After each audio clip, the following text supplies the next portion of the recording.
Shalom mes bien-aimés dans le Seigneur, nous voici encore dans nos séries des exhortations que nous avons intitulées Exhortations prophétiques pour la gloire de Dieu, les émissions que vous suivez dans votre chaîne Battez la Kimia avec des internautes et des youtubeurs. Merci pour des personnes qui m'ont appelé, qui m'ont vraiment encore une fois de plus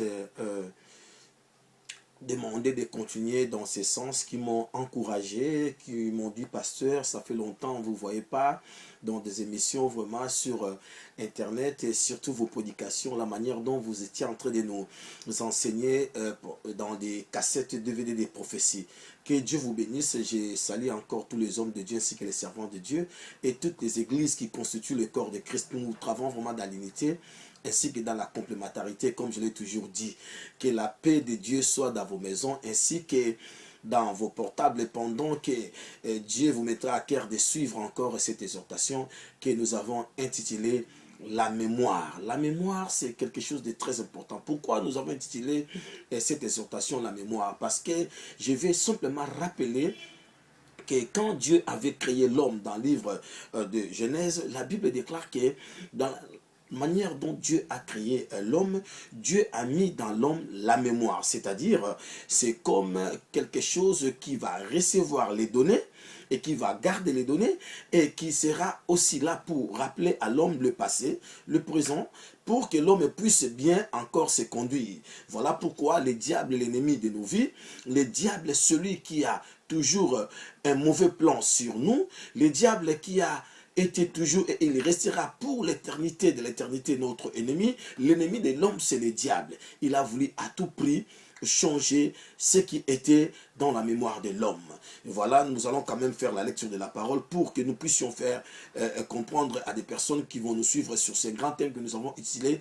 La mémoire, la chose que tu dois protéger. La mémoire, la chose qui est très importante dans la vie chrétienne. Parce que la mémoire aujourd'hui, c'est comme un serveur. La mémoire aujourd'hui, c'est là où tous les données se trouvent. La mémoire aujourd'hui, c'est là où l'histoire se trouve. La mémoire aujourd'hui, c'est là où tu peux te rappeler et se souvenir de tout ce qui est promesse de Dieu dans ta vie. Nous lisons la parole de Dieu dans le livre de Luc, chapitre 8, verset 11. Ici, c'est dans l'histoire de Sémère. Nous les connaissons tous, hein, l'histoire de Sémère. C'est Jésus qui donne une parabole. Or, dans une parabole, il y a toujours un mystère. Dans une parabole, il y a toujours une révélation de Dieu que Dieu voulait transmettre à son peuple ou à des personnes à qui Dieu est en train d'adresser cette parabole.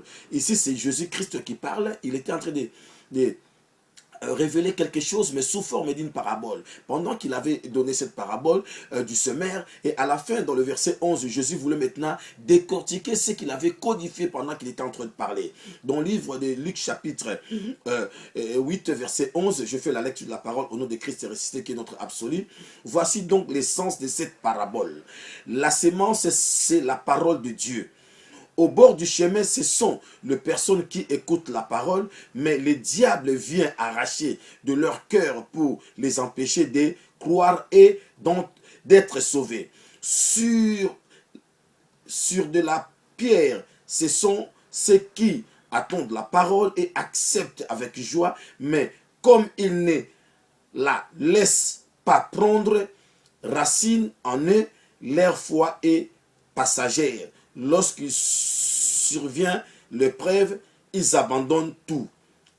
La sémence tombée au milieu des ronces représente ceux qui ont écouté la parole, mais en qui elle est étouffée par les soucis, les richesses et les plaisirs de la vie, de sorte qu'elle ne donne pas le fruit.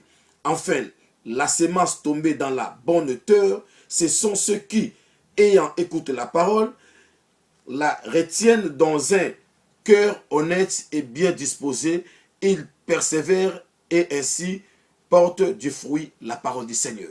Mes bien-aimés, là nous avons écouté ce que Jésus a donné l'explication de cette parabole du semeur. Jésus dit qu'il y a certaines personnes qui ont écouté la parole de Dieu au bord du chemin, mais les soucis de la vie. Et c'est là où nous parlons de la mémoire, la chose qui est très capitale. La Bible déclare que quand Dieu avait créé l'homme, la première personne qui a été créée c'est Adam, Dieu a parlé avec Adam. Dieu a dit à Adam, tu dois dominer et assujettir. Et c'est Adam qui a donné à tout ce qui existait. Nous le savons bien que l'homme a été créé le 6e jour. Et après, c'est Dieu qui a dit, ce n'est pas bon que l'homme soit seul. Mais avant que Ève soit créée, Dieu avait donné des instructions en disant ceci à Adam. Tu peux tout manger, sauf les fruits de cet arbre. Mais bien aimé dans le Seigneur, la Bible nous dit que Adam, qui avait la connaissance de l'interdiction de manger les fruits de cet arbre, mais quand Ève était venue, Dieu a laissé la responsabilité à Adam de communiquer à Ève l'importance de tout ce qui existait et la chose qui était interdite, c'est-à-dire l'arbre qui était là et le fruit de cet arbre, ils n'avaient pas le droit de le manger. La première personne à qui le diable a détruit sa mémoire, c'est Ève. La Bible déclare que le serpent est venu, rusé qu'il était, il dit à Ève, est-ce que Dieu a-t-il dit réellement? Donc il a changé, il a mis les doutes dans Ève, il a mis quelque chose qu'on ne pouvait pas comprendre. Donc des doutes qu'il avait mis en Ève, cela a produit maintenant ce qu'on appelle donc le virus qui est entré dans la mémoire de Ève. Donc Ève, elle a pratiquement oublié à l'instant même ce que Adam lui avait dit, ce que Adam lui avait communiqué de ne pas manger le fruit de cet arbre. C'est alors que Ève avait mangé. Et quand Adam était venu, parce que nous croyons qu'Adam n'était pas là, la Bible déclare que Ève a présenté le fruit à Adam. Laisse-moi te dire, c'est celui qui sait faire le mal qui peut te pousser encore à le faire. C'est celui qui sait faire le mal qui peut te montrer comment le faire. Comme déjà Satan connaissait le mal, il a transmis le mal à Ève. Ève aussi à son tour, il a transmis ce qui n'était pas bien à Adam. Et Adam a été piégé et lui aussi a mangé le fruit. Voilà pourquoi là je dis que la mémoire qui devait être protégée, là où l'homme devait se rappeler des instructions, les savoirs, là où l'homme devait avoir cette prudence, c'est-à-dire que non, moi on ne m'a pas dit de le manger, mais la mémoire a été détruite par ce qu'on appelle de virus, le virus du diable. Aujourd'hui nous voyons que non, partout les serveurs sont protégés. Quand il y a des virus plutôt, donc il y a toujours donc quelque chose qui ne va pas dans un mémoire, même sur les ordinateurs, sur tous ceux qui ont des sites. Nous voyons maintenant, il y a des personnes qu'on appelle des pirates qui sont en train de mettre des virus pour détruire des serveurs. Or, le premier pirate qui a détruit la vie de l'homme, c'est le diable. Il a introduit ce qui n'existait pas, le mensonge. Il a introduit ce qui n'existait pas, le mal que Dieu avait interdit à l'homme de faire. Et voilà, Jésus à son tour, il explique maintenant sur l'histoire de ses mères. Aujourd'hui, nous écoutons la parole de Dieu, mais il y a aussi des soucis, les aléas, les problèmes de la vie que le diable met en nous et que nous n'y arrivons pas de garder cette parole. Le combat d'aujourd'hui, c'est le combat de la mémoire. Les chrétiens ne gardent plus la parole de Dieu en eux. Un chrétien qui sort de l'église, tu peux lui poser juste la question. Qu'est-ce qu'on vient de prêcher? Ah, tu vois, donc le diable enlève rapidement tout ce que nous enseignons. Or, la mémoire a été faite pour que l'homme puisse garder, pour que l'on puisse retenir, pour que l'on puisse se rappeler, hein? Pour que l'homme puisse se consoler. Si dans ta mémoire, tu n'as pas la connaissance de la parole de Dieu, comment tu peux te rappeler de tes promesses? Comment tu peux te consoler toi-même? Comment tu peux dire que tout ce qui m'arrive, quelles que soient les difficultés que je suis en train de traverser, je sais que mon Rédempteur se lèvera le dernier. Quand Job parlait de cela, dans la mémoire de Job, il y avait des souvenirs de Dieu. Dans la mémoire de Job, il y avait la connaissance de ces dieux. Mais aujourd'hui, nous avons du mal. Il y a un chrétien qui souffre, qui a oublié toutes ces promesses que Dieu lui a données, parce que dans sa mémoire, il le perdit. Il y a des virus aujourd'hui dans les mémoires des chrétiens. Ce virus, ce sont les démons, ce sont les achats sataniques, ce sont des paroles négatives que le diable est en train de mettre dans la mémoire des enfants de Dieu pour que vous puissiez vous perdre. Mon peuple est détruit et périt parce qu'il lui manque quoi? La connaissance. Mais bien évidemment, dans le Seigneur, Jésus a parlé sur la sémence. La sémence, c'est la parole de Dieu. Nous devons garder et protéger. Et nous devons les pratiquer. Que ces livres de la loi ne s'éloignent point de ta bouche. Méditer les jours et nuits. C'est alors que tu réussiras dans tout ce que tu entreprendras, déclarent les Écritures. L'autre n'a pas si. Et dans la mémoire de l'homme maintenant, il n'y a que tout ce qui est négatif. L'homme se rappelle toujours de tout ce qui est négatif. Donc le mal est réservé. Le mal trouve sa place dans la mémoire de l'homme. Or, c'était le bien qui était Dieu qui devait trouver sa place. Qu'est-ce que tu gardes dans ta mémoire? Et là, on est au bombi dans mouté manayo. Et là, on est au kanga. Et là, on est au kanga. Abo sanande mabete. Mais malam, on abo sanango facilement.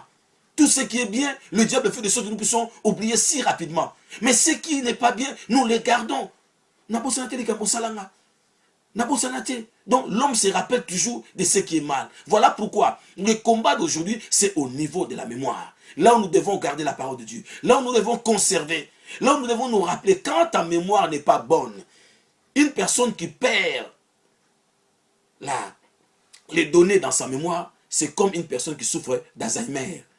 Donc une personne qui oublie facilement. Une personne qui ne se rappelle plus.